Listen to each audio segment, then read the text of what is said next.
Hey everybody, the other day I had a post put up about this little pocket box opener deal that I'm making with the bungee cord holding the sheath in place, and it's really easy to pull off of there. You got a little extra grip on it when you're using it.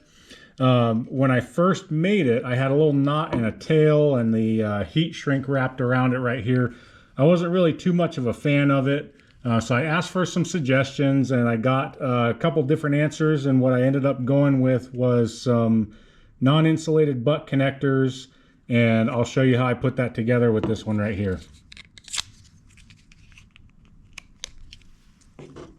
First I'll show you the bungee cord that I got. This is from Hobby Lobby, $2.50 for 15 feet of it. These are the butt connectors that I got off of Amazon.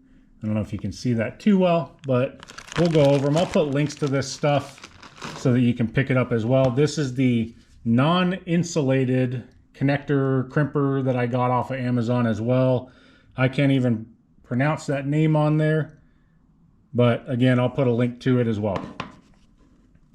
What I did is I cut a bit of bungee cord off already, and what I do is melt the ends a little bit, so it makes it easier to get into the butt connector.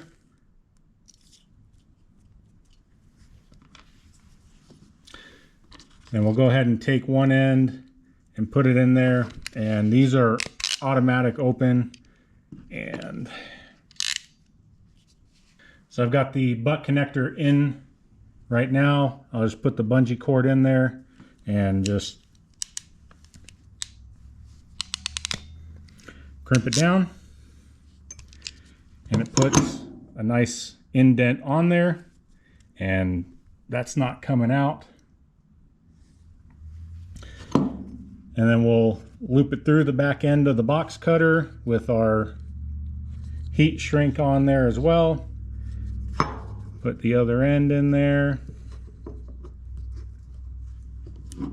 and actually we'll put this in there. Put that end in there.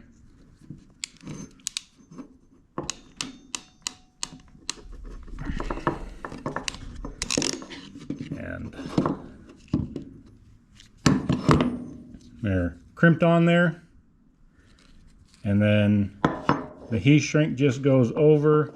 Now this heat shrink is marine, what do they call that? This is marine heat shrink tubing from Harbor Freight.